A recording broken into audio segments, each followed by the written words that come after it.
tutorial, I'll show you how to go live on Twitch PC. Open your browser and navigate to Twitch. Log in with your Twitch account. Click on your profile icon and select Settings from the drop-down menu, and navigate to the channel and videos.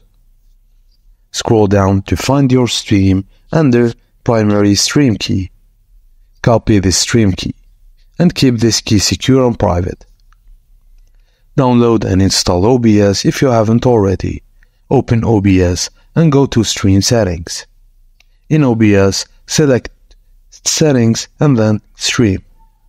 Choose Twitch as your streaming service and paste your stream key into the designated field, and then click OK to save your settings. Go back to OBS and click on Start Streaming. Your stream will now go live on Twitch.